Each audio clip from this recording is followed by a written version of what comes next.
Good afternoon. Welcome to join us on for today's program. I'm Man Wang, Director at the Washington State-China Relations Council. Today's webinar is actually our last public event of the year. So we thank you for your participation and support, and so happy to spend the next hour or so with you online. Today, we're delighted to have Chris Marquis to share insights from his new book, Mao and Marquis, The Communist Roots of Chinese Enterprise, which was published only about 20 days ago, right, Chris? Yep, that's it, November 15th. Yep. So the book shed light on the continuity and past dependency, not only of businesses and entrepreneurship in China, but also of politics. It has received many rave reviews from China experts, publishers, and journalists. So I'll just briefly introduce Chris and our moderator, and then we can dive directly into the discussion. Chris is the CE Professor of Chinese Management at the University of Cambridge Judge Business School. He's the author of the award-winning book, Better Business: How the B Corp Movement is Remaking Capitalism. Prior to joining Cambridge, he worked at Cornell for over 6 years and Harvard for over 11 years. Before his academic career, he worked for 6 years in the financial services industry, most recently as vice president and technology manager for a business unit of JP Morgan Chase. Chris earned a PhD in sociology and business administration from the University of Michigan and BA in history from Notre Dame. Our moderator today is Jacob Wood, principal at PNW Global LLC, a Seattle-based consultancy that advises leading global companies and nonprofits on a broad range of issues, from US-China relations, corporate strategic positioning, and global health, to risk mitigation strategies and reputation management. Jacob recently moved back to Seattle from Beijing, where he served as senior advisor for a boutique US-China strategic advisor firm. Previously, Jacob served as Emory University's China representative for its $50 million public health project funded by the Bill and Melinda Gates Foundation. He received a master's degree from Emory University, a master's certificate from the Hopkins Nanjing Center for Chinese and American Studies, and a BA in Chinese Studies from the University of Washington. So as usual, we'll start today's program with a moderate discussion for about half an hour to 45 minutes, and then turn to the audience for questions. If you have questions for Chris, please type them in the chat box, and we'll try to address them all during the audience Q&A sessions. And please don't forget to mute your microphone throughout the session. Jacob, the floor is yours. Sure. Thank you, Mon and Chris. It's wonderful to be able to moderate this with you, and thank you for agreeing and taking the time. If you don't mind, I'd like to start off by actually quoting you from a October Time magazine article that shows, I think, the relevance of this topic today. You say, as Xi moved into his third term, we need to examine Mao's ideas and ideals through a more accurate perspective on how China will be governed in the future. Knee-jerk condemnation as a result of our own ideologically driven blind spots will only lead to a misunderstanding of China and its ambitions. Accurate knowledge is the foundation of a more effective policy of engaging with America's most serious long-term competitor.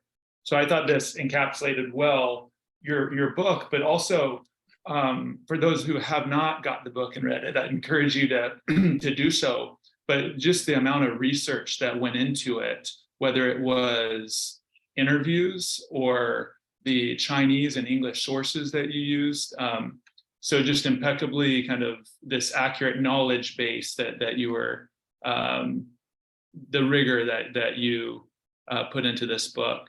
So with that, I'd like to get into the first question. So your book takes a really contrarian view on the role of Maoist ideology and principles in China's market economy. Could you begin just by providing a top-line summary of the arguments, as well as your motivation behind this topic? Sure. Well, thank you for quoting me, and also for the question, which I think really cuts to the core of why I wrote the book, the motivation and sort of also sort of the key ideas. I also want to thank Noor and Man for setting this up and giving me the opportunity. And it's great to see all the names and faces on my Zoom. A lot of times these are it would be just me and Jacob, but I like actually seeing seeing others as well. So, and looking forward to your questions too. So please put your questions, comments into the chat box. So I think, one key motivation for writing the book is that, as I was spending a lot of time in China from 2010 to 2020, the sort of depth and commitment of business people, be it entrepreneurs, state-owned enterprise leaders, to Maoism or to the CCP more generally, was very different than what one would see if you read sort of US economics or even media. In those times, it was really assumed that China was liberalizing economically. So, by definition, it must be becoming much more democratic. And I think, even though we've been working on this for many years, that insight isn't as surprising as maybe it was when we first started this research. I think the idea of what the alternative is, or sort of what the other sort of key sort of theory or perspective to really motivate our China understanding, is still missing. And I think that actually looking more deeply at the CCP and Mao is really essential to unpack both the current activities in the economy, in the political realm, but also provide sort of a tool and diagnosis into the future. The core of our book is about business and business, business management.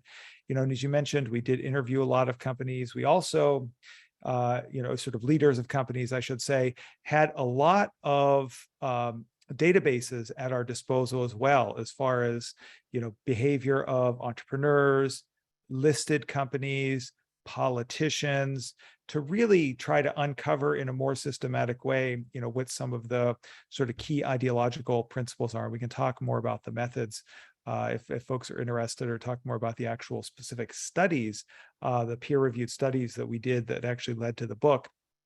And I think that, sort of understanding this, in some ways, sort of Maoist foundation is more important now than ever, because, when you see, Xi Jinping, in the last 4 to 5 years and coming out of the 20th Party Congress, stronger position than ever. I think there's lots of discussion, although less so now, about how surprised people are at sort of the hardline stances that he and the CCP and the Chinese government have taken. I think that our book provides a little bit of a thread, so to speak, from Mao to the current governance. And I think in many ways, maybe we overestimated the liberalizing trend from Deng Xiaoping's Reform and Opening, and thought, okay, it's sort of natural, China is becoming economically much more developed, so they're going to become sort of more like us politically, which has not happened. So this is, in some ways, the motivation and sort of key point of the book. Great. Thanks, Chris. And you also point out in the book about the state-owned sector, right? And how that's grown more dominant over time, and especially since Xi took office. And with most people, I think, would agree with you that this is a trend that will continue, with state-owned enterprises are becoming even more powerful. So could you talk a little bit about how you see this long-term impact on Chinese economy, but then also how this would impact private enterprise? And does this stifle innovation potentially, or entrepreneurship? And how this impact will be felt now, but then in the future as well? Sure. Yeah, that's a very good question. I do think, and I like how you mentioned sort of both the state-owned and private, and I think it's because, even though I think ownership of business, state ownership or not, maybe we in the West may emphasize that a bit too much. I think as a starting point, it is a very important thing to think about. because, clearly if companies are state-owned, their entire hierarchy in some ways is directly reporting into the government or CCP. But I think that those companies have become more powerful. Many times they've been rolled up into larger entities. Even since Hu Jintao, there's been this idea of sort of the state advances, the private retreats, as many really sort of the famous commanding heights of Marx and Lenin, be it telecommunications or banking, finance, sort of other energy, of course, really key industries, all, have always been, sort of very much controlled directly by the state. But, you ask about the private enterprise, and I think this is something where I think we need a much better understanding of private enterprise in China. In the West, there is a huge amount of private enterprise, as we all know. We see these sort of famous examples, Alibaba, Tencent, Pinduoduo, ByteDance, many in the high tech industries. But, I think the last statistics I saw is that there's like 25 million entrepreneurial firms in China. In those firms, private enterprises, comprise, well over 60% of GDP. So they're actually more influential economically. They're much more dispersed. They're not as concentrated as the big SOEs. So I think that, again, I think we need to think very hard about, or sort of try to understand a little more systematically, the role of these companies, because, we talk about, control of entities, and usually in the West, we have this sort of ownership and control go together. But I think in China, or not, I mean, in China, there is a lot of other ways of control, the ways that the sort of state and the CCP can control private enterprise. And so one of these that, is in the news recently are these having the branches of the CCP within firms. There's also called cells, the same sort of word, zhibu in Chinese, can be, in a little more ideologically tinged, flavor. It could be cell, communist cells, or, we actually refer to them in a more neutral term of branches, and we can talk a little bit more about the functions of those. That's sort of one method of control. I think also, you have just the fact that a large proportion of entrepreneurs, maybe, 30-40% are actually CCP members. And this has really been since the early 2000s, Jiang Zemin, I think the wording is very poor, the three represents theory, but the idea was that, sort of these, the CCP should represent the productive forces in the economy, entrepreneurs being important, one of those. And I think it's been a very, very powerful way that the CCP has co-opted private enterprise by having them, sort of pulling them into the CCP.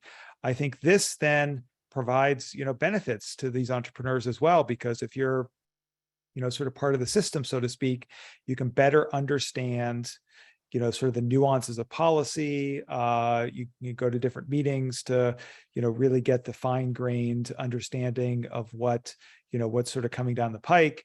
Of course, there's lots of examples of, businesses connection with politicians, maybe getting favorable access to land or whatever. But that's, those items I think are even, of course, obviously things that entrepreneurs are looking for, but I think just the general, understanding of the state party apparatus, how it's working, what its priorities are, I think is all even more and more important. And another way, and it relates to ownership a little more directly, is in the last number of years, there's been these golden shares that the state has purchased of these leading companies. And, these are things where they get like 1%, they get a board seat, maybe some veto power as well. And these are obviously, much more control related, investments in high tech or, companies that have lots of data, which is obviously potentially national security interest. But I think, beyond this ownership aspect, these other ways of, party membership branches that are very different than we in the West or the America actually do, I think are much more important for us to understand because they are so different than the system that we have. So, Chris, that's really interesting that you mentioned, you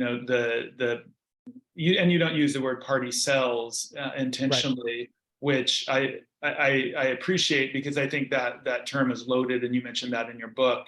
Foreign companies in China are very concerned about this. Right. And I remember when this first became a major concern a few years ago, is this something, and you mentioned very interestingly some of the potential positive aspects of this, or I don't know, called positive, but sure, you can use it for the benefit. Yeah. And that's mostly of Chinese companies, I imagine. But how do you look at this for foreign companies? Is there a bit too much concern over this, or is that legitimate, and how should they be approaching that? I think the concern is legitimate. And I think there's some variation in how much sort of actually more formal control these organizations have within foreign companies. I listened to a podcast not that long ago of, I forget his name, but he's the chair of the US Chamber of Commerce, or excuse me, the European Chamber of Commerce. And he was talking about yes, exactly. Yeah. He was talking about these, that they weren't as insidious as it sounds, actually having a CP cell.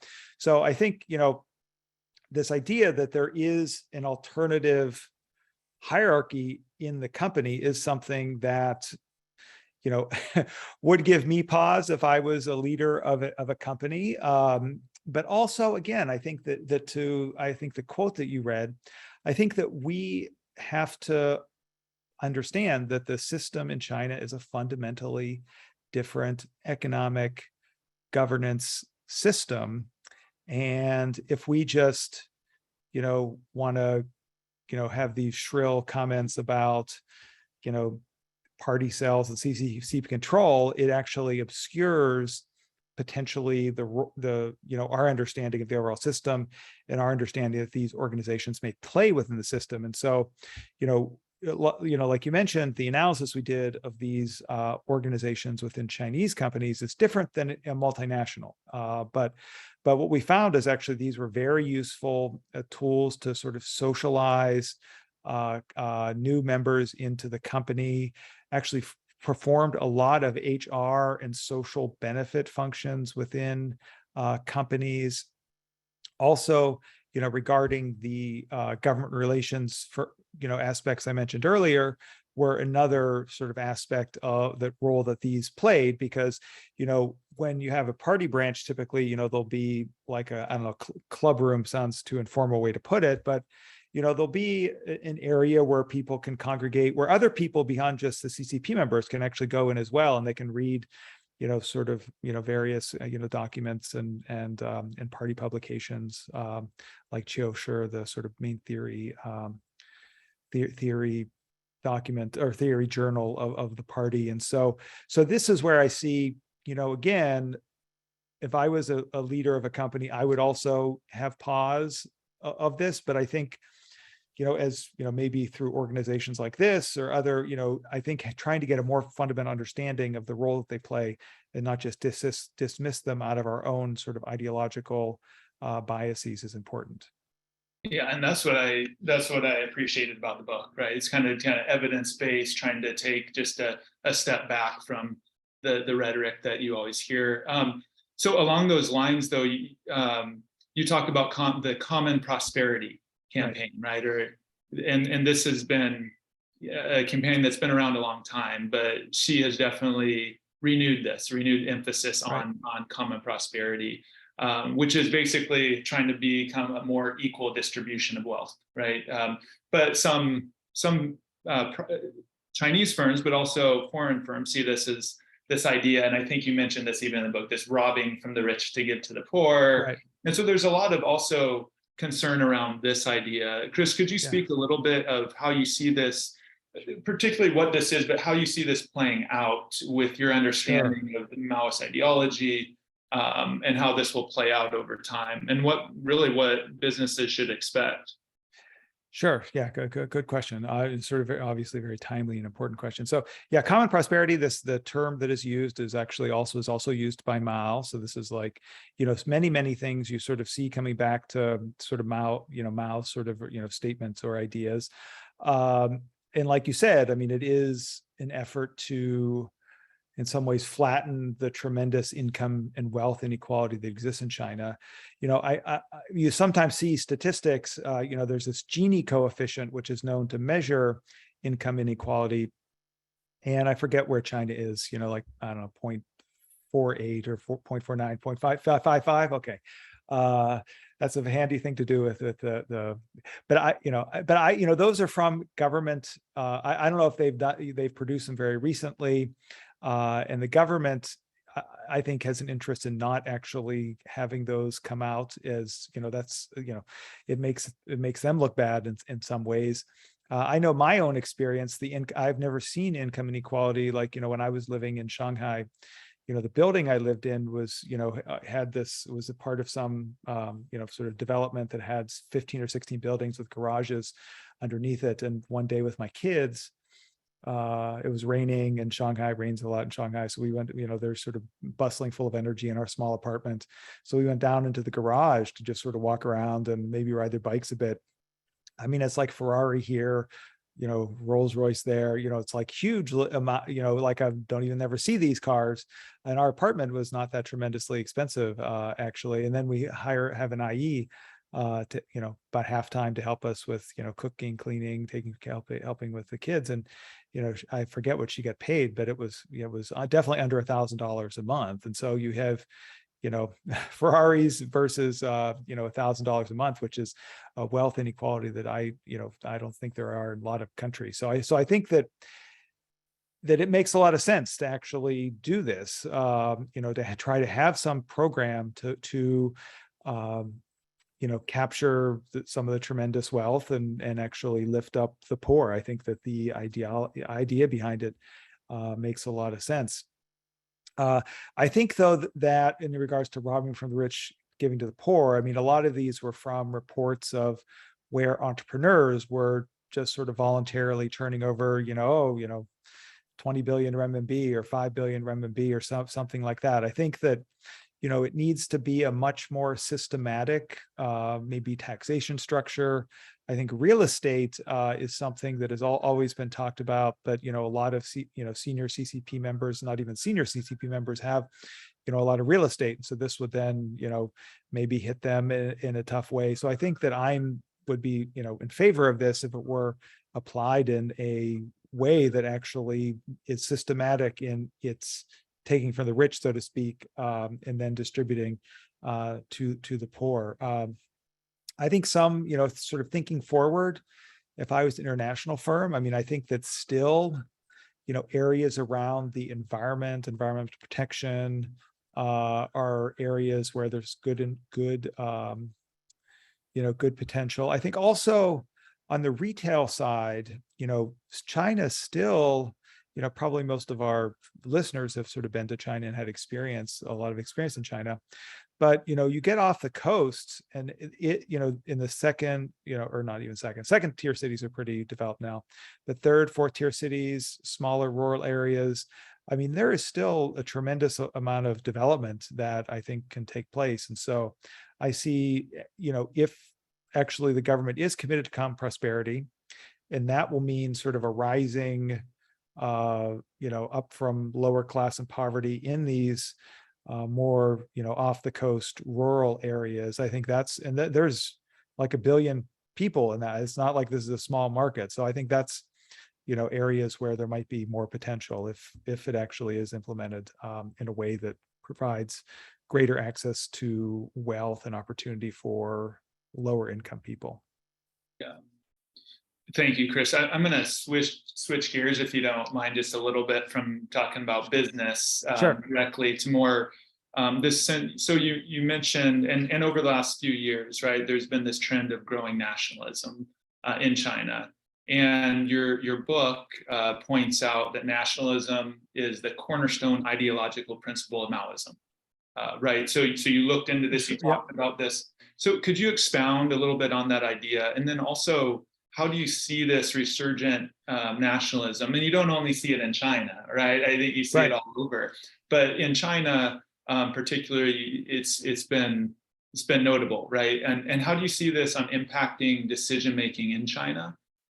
Particular on issues, you have the Taiwan issue. How would they, but even to boycotting brands and in China, foreign companies mostly, but even private local companies. So could you speak a little bit to that, Chris? Sure.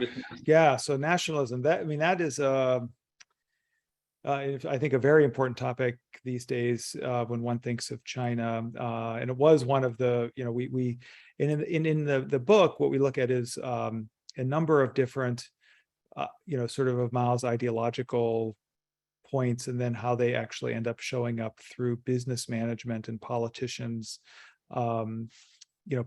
discourse and strategies. I mean, so nationalism, sort of self-reliance, and which is part frugality, and then also sort of mass line or devotion to society, and then also a number of military principles, but we can sort of get to those later. So nationalism certainly, we think a very important part of the Maoist discourse that has had such an influence. And I think that, so if you think about, so what you asked in the question, there's a number of different levels to that. So I think that, one of which, and what we look at, I mean, obviously in the government, this is something that, well, actually, let me talk a little about the companies first, because, that was actually the areas that we studied within the firms. And so, it's interesting in the analysis we did, which from a number of different databases of Chinese firms, strategies, and various entrepreneurs and leaders' characteristics, actually the entrepreneurs and leaders that we describe as having a stronger Maoist imprint, so being socialized into the CCP, before 1976, before Mao passes away and Deng takes over, really eschew internationalizing their firm. And this includes things like their firms are much less likely than firms, founded by other entrepreneurs to go global, much less likely to take foreign investment. And these are statistical analyses controlling for a wide variety of other things people might think it's for. We can discuss those details more if people want to ask in the Q&A. So I think that sort of company-wise, you do have this sort of subtle, socialization that has happened that makes people sort of eschew internationalization, even in the face of the government telling companies to go global. Those folks still very much resist that message, and resist it to their own self-interest, actually, because their firms would, get more investment and grow. So I think that, companies in some ways, one level. I think you mentioned also the general populace. So things like, boycotting brands, that, may, I don't know, sort of have advertising or messaging that touches on sort of sensitive areas like Xinjiang or Hong Kong or Taiwan, or whatever. I think that will only increase. And I think one of the reasons why I think that will only increase is that I think that nationalism is a really important tool of the government. You have, for a long time, in political science, there's this sort of theory of how authoritarian governments are able to, maintain control of their country. And one of them is sort of this idea of responsive authoritarianism. So, by delivering economic growth to country, to the populace will be happy, the populace will be grateful for the government, and so things will stay sort of very sort of quiet, sort of in the civil society front, so to speak. However, when that lever is not working, and I think in China, which has had obviously unprecedented in history economic growth over the last 40 years, it's hard when you've grown 10% a year from, 1979 to 1919 to sort of keep that going. So there's sort of a natural potential decline in growth rate, just because once the country gets so big, you can't grow, so much. Plus, obviously, COVID issues and the lockdowns and stringent COVID policies has also created severe, economic strains on the country. And so when you have that, actually nationalism and sort of rallying the people around the flag, so to speak, is another important tool. And so I think that the government will continue to, sort of focus on nationalism. And I think that, things like, Taiwan, what happened in Taiwan with Nancy Pelosi's visit is an example of how, there's a lot of other US politicians have visited in other time frames. I think Newt Gingrich visited under the Trump administration. I think at least one cabinet minister had visited, but those went sort of, without discussion. But this one, it was a really handy way to rally the populace. So I think that these nationalist sort of campaigns and sentiments will continue to increase, and I think that makes it challenging for foreign firms, and so many Chinese companies have actually come to the U.S. and stealth mode might not be the right way to describe it, but one company that we studied a bit for the book was Wanxiang, which is an automotive components and other lots of automatic components. It started from the universal ball joint, and then has expanded. Actually, I think it's the largest automotive components company in the world, I think, or at least the largest supplier to some of the large US automakers like GM and Ford. But no one knows of it. Or no one has heard of it. Maybe some in this crowd will have heard of it, but I'm sure if you ask people off the street in the US, they have not heard of Wanxiang. And I think that they've gone and kept the prior names of the companies and done it in a quiet mode, which, given the tensions in recent years, is pretty smart. Looks pretty smart. And I think for U.S. or international firms going to China, that being a little quiet about the U.S. connection. The U.S. connection, I think, for a long time was a plus, but I think nowadays maybe playing it down a bit might be a good strategy.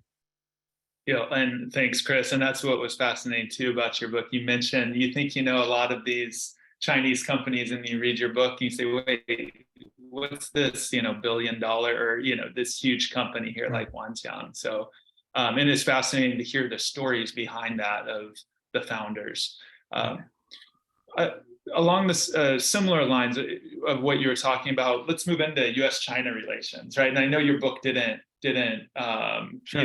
cover this explicitly, but as as we think of this Maoist ideology and this effect on business enterprise, what are the implications you see for this deep-grained ideological frame that has on the US-China relationship?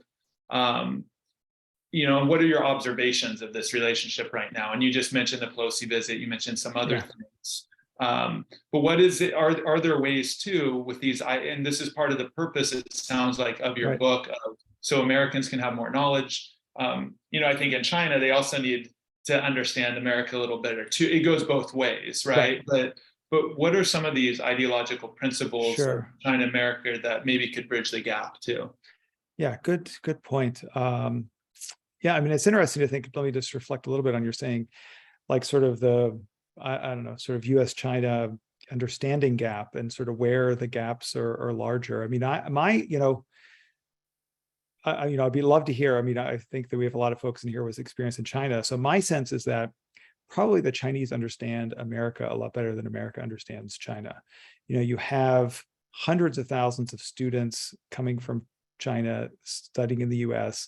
A lot of them go back to China. They talk about, go back to China. A lot of them frequently communicate with people, even when they're here in China.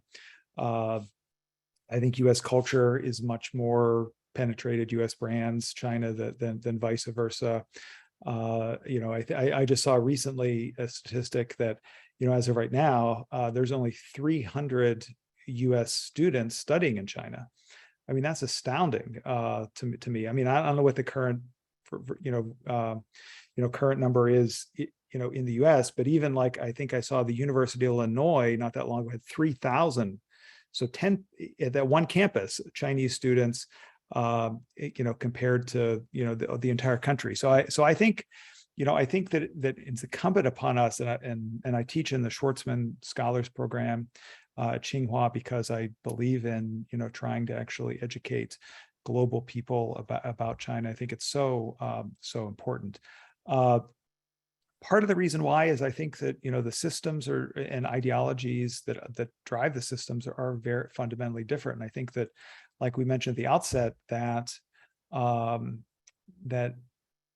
this gap in understanding and thinking that China would liberalize is I think what drove a lot of sort of failed policy and misunderstandings. And I think that, so we need to try to understand that in a more systematic way.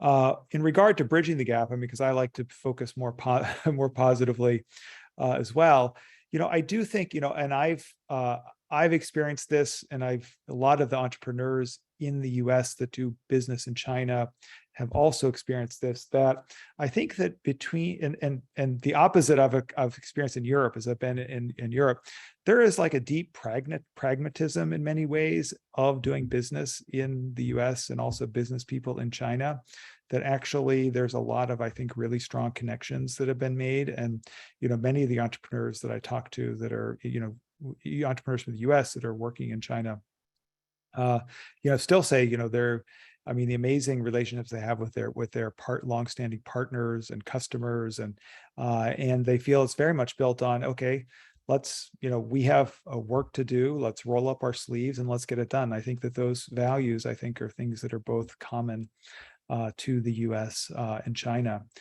I think at a more macro level, just my final point on that, I do think that the governments are both committed for climate change. And I think,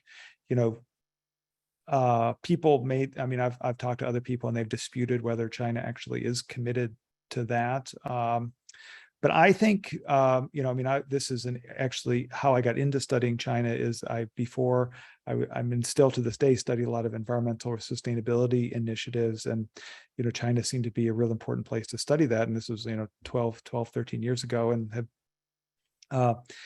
But I think that one issue is that actually China's landmass is tremendously vulnerable to climate change. You have coastal regions, you have a lot of arid regions, and so I think that, I think for that reason alone, that actually climate change is something that China will be focused on, and I think that is something that the U.S. and the West and China can hopefully work together because it's a globally very serious issue. Yeah, thank you, Chris. There's questions coming in here on the chat box. If you don't mind, I think we can pivot here. I have lots of questions for you, but I don't know if they're the ones people want to hear. So let's go. One question there, Chris. It talks about the wealth redistribution, so common prosperity. I think this is a reaction kind of to your comment about the Gini coefficient and trying to shrink the gap. The motivation behind this.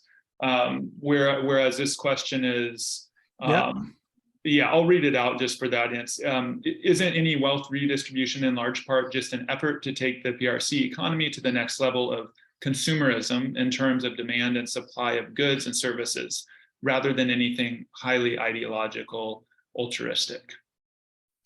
Yeah, I think that's a reasonable assumption. I wasn't saying necessarily it was altruistic. I think it is a little idea. Again, sort of the I forget what's Gong Tong Fu, I forget what the Chinese is for common prosperity. I'm sorry, 3 years being out of China, my Chinese has really slipped quite a bit. But it is actually a Mao. It dates back to Mao, this term. And so I do think that, again, we will continue to see these sort of foundational ideas animate policy. That said, one of the key puzzles I think, for the Chinese government is, what is known as the middle income trap. So this is the idea that countries, like, I forget what the number is, but like 50 to 60 countries have gone from low income to middle income. But the number of countries that have gone from middle income to high income is very, very small.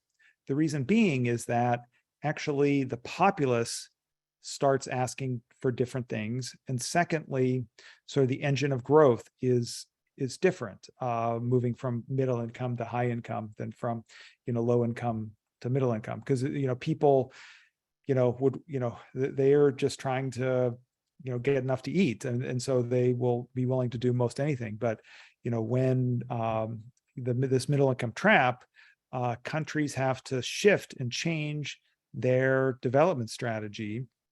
So, and I think many of the things you see the Chinese government doing fit under this. So increased, sort of environmental protection, better natural environment, crack down on things like, food safety. So all these social and environmental hazards in some ways, people want those addressed. I think indigenous innovation is another one. So you can sort of imitate yourself to middle income, but actually to rise to high income, the countries have done that. They've had actually, countries like Korea and Japan, Israel have had very much, indigenous innovation. And I think having a strong consumer sector is part of that as well. You have, a lot of the GDP growth for a long time in China is very state, sort of investment oriented, and getting a lot of consumer demand is part of that. So I do think, Anne, I do actually agree with that. And I, on the unprecedented growth, I just want to comment on, we can go them in whatever order, but for James, sort of one quick question, or one quick comment on his comment on unprecedented growth. I do think, China's growth from 1979 to 2019 can be characterized as unprecedented. It was like 9.8% on average over 40 years, whereas like Japan, 10% growth, I think they were able to do that for about a decade. Sure, China may lose steam. China may not be, moving forward, it might be a challenge. But I think the thing that is an issue is that there is this middle income trap. There is the issue that sort of obviously the larger the country gets, the harder it is to maintain a high growth rate, just because sort of on sort of a large amount, it's harder to grow more. But I do think that, those 40 years were, really and truly an economic miracle. I mean, people might criticize me and say that there's a lot of bad things that happened, and I'm not disputing those, but economically it is pretty unprecedented.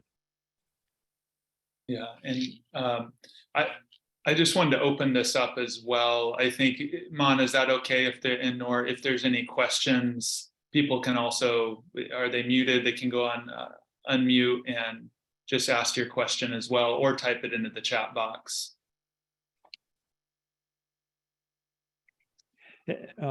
Sorry, if folks do want to actually address Chris directly, then please raise their hand if they have a question. Sure.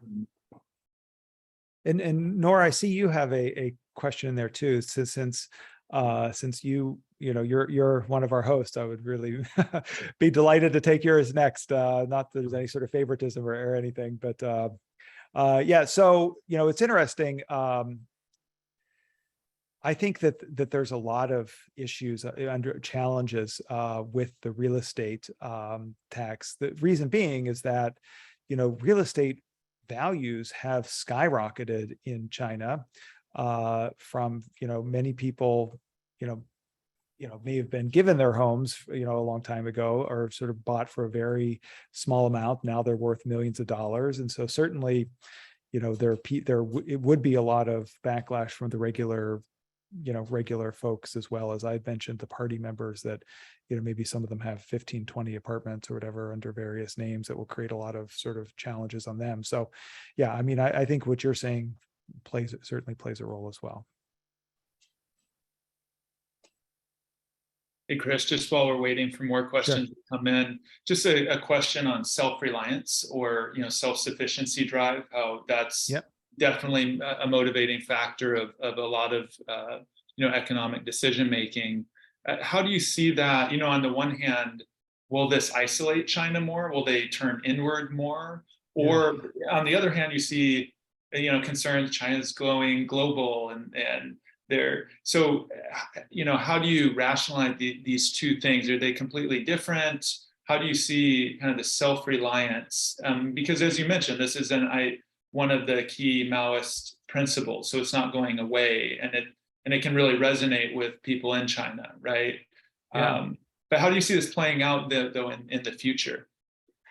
Yeah, that's a good question. I mean, I think that there is still, if you look at sort of government sort of policy, industrial policy, I think there is very much a self-reliance logic to it. I think, obviously semiconductors is one that's in the news frequently, which seems somewhat crazy to me. I mean, because that is an industry where it is so globalized, from, the Netherlands and ASML to, Korea, obviously TSMC in Taiwan, and, German companies making machine tools, and the US is involved as well. It's a very, very hard, sort of industry to be self-reliant in. So I think that it's, this discussion of various industries being self-reliant is a huge challenge. And I think that given how global networks of production and supply and expertise in education have developed over time, I think it is a big,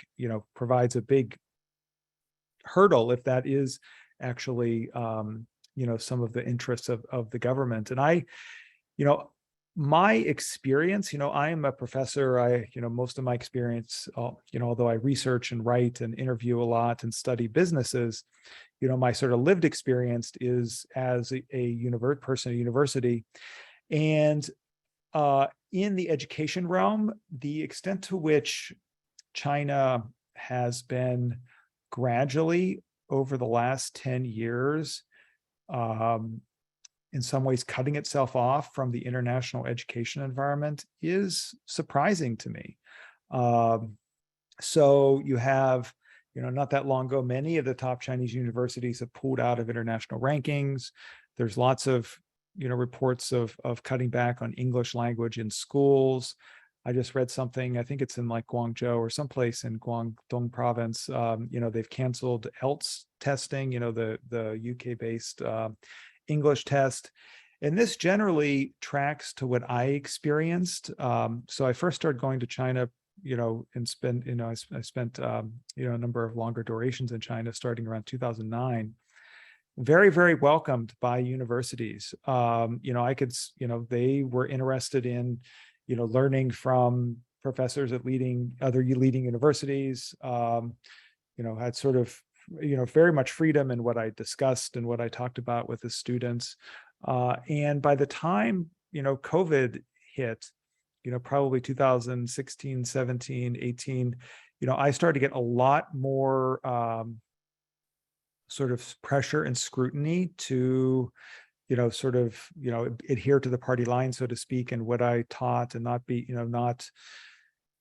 not hit on any sensitive topics, so to speak. And then, another thing that I also have some, sort of my personal experience, there was someone who recently won the Nobel Prize in economics, who actually had a very close tie with China. He had a center in Chengdu, at one of the universities in Chengdu, and they ended his contract. And there's reporting in the South China Morning Post and other places about how China sort of lost a Nobel Prize because they are, the implicit sort of thing, story is, I mean, it's not confirmed by him or confirmed by university officials, is that they're cutting off, sort of foreign scholars. Peter Hessler, the New Yorker writer, who writes pretty sensibly on China, I think, he's, pretty, I mean, had articles, very positive articles about COVID policies. He was actually, similarly, his contract was not renewed. So in the education realm, I see a lot of indications in these last number of years that China is becoming more and more self-reliant, which means sort of cutting themselves off from the West, which I think is really a shame and potentially detrimental for them long term. Yeah, and Peter Hessler wrote a long piece. I think it was probably in the New Yorker or something on that, which was fascinating, actually. So speaking of sensitive issues, and there's a question in here about Taiwan. So I guess maybe we look at it with the prism of your book and how these Maoist principles inform decision making in certain ways and the thinking around that. How do you see that as a potential flashpoint, and how do you see kind of China looking at that issue particularly? Yeah, good question. I'm a little, I'll make some comments, but please take them with a bit of a grain of salt. I'm a little bit out of my depth. I would love, probably some folks in here that are more knowledgeable. I'm somewhat concerned. If you'd asked me a couple of years ago, I would not have been concerned much at all.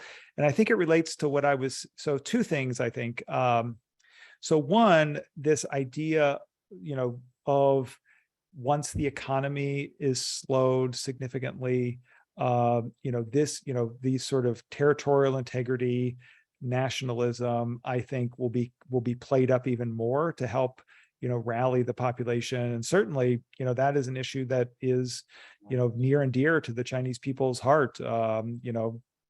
Whether it's actually valid that Taiwan should be part of China or not is a whole other question. But certainly, I think that, even many Chinese friends of mine who have lived in the US for a very long time, I mean, if you talk about China, it's very, very strong reactions. And so on Taiwan being part of, mainland China. So I think this is a way, this is a sort of easy red meat, topic. And I think that it'll continue to be played up. And then any sort of accidents could happen. Who knows? I mean, who knows? So I do think for that reason, it'll continue to be very important for the central government. I think also, the 20th Party Congress, again, it's hard to know actually what's going on inside Zhongnanhai. But clearly what people were commenting on is that it's a lot of sort of loyalists and yes men that are on the standing committee that have been surrounded Xi. And I think that the more and more isolated leaders get, that's harder for them to see the potential negative repercussions and problems with their actions. And so I think for these two reasons, I am less, sort of less optimistic about the, Taiwan's future as an independent country than I, or region or whatever it is, than I would have been. Although I'm going there in January, so hopefully nothing happens quickly. Yeah. So we're almost at time. Maybe one or two more questions here, and I do see another one here in the chat box, which is interesting, talking about China is a very diverse country, right? Whether it's economically, politically, kind of the regional differences. So, do you have any sense of these chasms open as between the South, West, Northwest, overall in China? Yeah, that's a good question. I mean, in a lot of the research I look at sort of the variation province by province. It doesn't show up in the book as much, but some of the sort of peer-reviewed academic articles I look at, because this is something I think in the West, people see Xi Jinping, they see the central government as a lot of power, but actually, provinces, cities, et cetera, also, have tremendous amounts of discretion and power too. A lot of the time I've spent in China actually has been in Chengdu, which is in Western China. And I mean, culturally different than I experience in, Shenzhen or Shanghai or Beijing or, or Wuhan or Changsha or all, a lot of the, I mean, I've spent a time in lots of different Chinese cities. But I don't have a perspective of where the chasms are potentially opening up. You have the more developed eastern area and other areas that is a pretty big socioeconomic difference. But I would love to hear, Anne, what your thinking is behind that question, if you have some insight that you'd like to share. Yeah, so Anne, feel free to raise your hand there, and if you want to expound on that. If not, that's fine. Yeah, China is certainly. I lived in Yunnan for a number of years as well. I mean, they have the best food, right? Southwest China.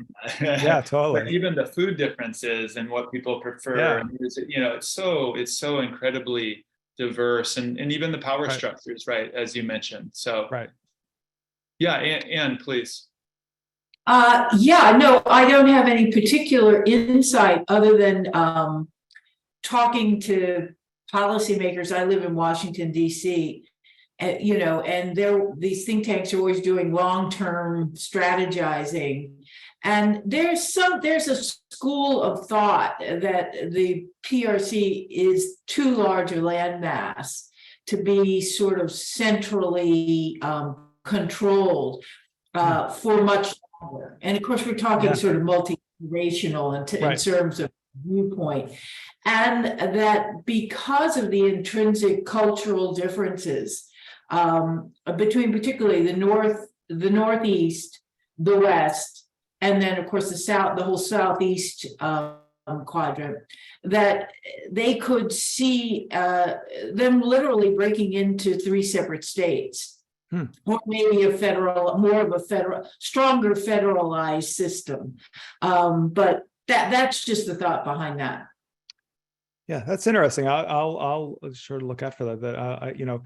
Obviously, Xinjiang and Tibet jump out as from your comments as areas that are, culturally very, very different. Although I don't know the Tibet case as well, but Xinjiang, there's been sort of a Hanification, so to speak, since, the 50s, 60s. They, lots of people have been sort of sent there. And there's a lot of, obviously, there's a lot of ethnic and other sort of turmoil, which probably not time to go into right now. It's a very big and very serious issue. But I'm going to look out for that, Anne. Thank you for sharing that. I haven't seen that analysis. Thank you. Really appreciate all your comments and presentation. We are at time here. Nor and Mon, was there anything, wrap up question? Or I know, Chris, you've been really generous with your time, and I know you do need to leave here soon, but anything to wrap this up? Oh, sure. I always have one more question. Chris, if it's too long and complicated, we can take it for another time. But you do talk about the SOEs getting stronger, and what we're seeing today in China is the government, particularly in the banking sector, the banking sector driven by the government, is lowering the reserve rate. It's trying to put more money out on the market. But quite frankly, the private sector is frightened, so to speak. They don't really see consumer demand coming back until COVID-19 policies have been changed. They don't see the government supporting them, even though they employ a lot more people than the SOEs. So the private enterprise seems to be squeezed and not growing, and that, I think, for China means the economy is really going to suffer. So is the SOE sector going to get bigger and the private sector shrink, or how's this going to play out? Yeah, good question. I do think that I think that in some ways governmental control over companies in general will continue to move further pace, and I think maybe some of it's through ownership or some of the other mechanisms that I discussed earlier. So I can't see that being dialed back, at least in the near term. But my intuition, I think, is like yours, at least sort of the sort of implicit sort of underlying sense that I got from your comment, is that this is not a recipe for continued economic growth. This actually undermines economic growth. And I don't think I answered Jacob's earlier question about implications on innovation, but I think that, you have, in addition to the things you mentioned, Nor, I think there's a huge issue with innovation, because to innovate, you need to take risks. You need to have, sort of think creatively and out of the box, and sort of a culture of sort of fear and limitation is not one that fosters innovation or growth. So I'm with you, I think, Nor. Okay, Mon, do you want to have the final closing comments? Sure. So, well, thank you, Chris, for taking the time to give us an insightful presentation. And I think we made enough time for you to catch your flight. And thank you, Jacob, for moderating, for raising good questions. And thank you, everyone, for attending. So we just wish you happy holidays and look forward to seeing you at our events next year in 2023. Yeah, I just want to say thank you to everyone for coming and the questions, and Jacob for moderating. I mean, reading the book and the great questions, and also Nor and Man for having me. And I hope next time I'm out in Seattle we can do something in person. And Chris, since you aren't going to say it, I'm just telling everybody you should buy the book. It's really good. So it's very good. So yeah. Well, you can find it on Amazon. Thank you. I'm not an Amazon promoter, but you can find it there. Yeah. Thank you.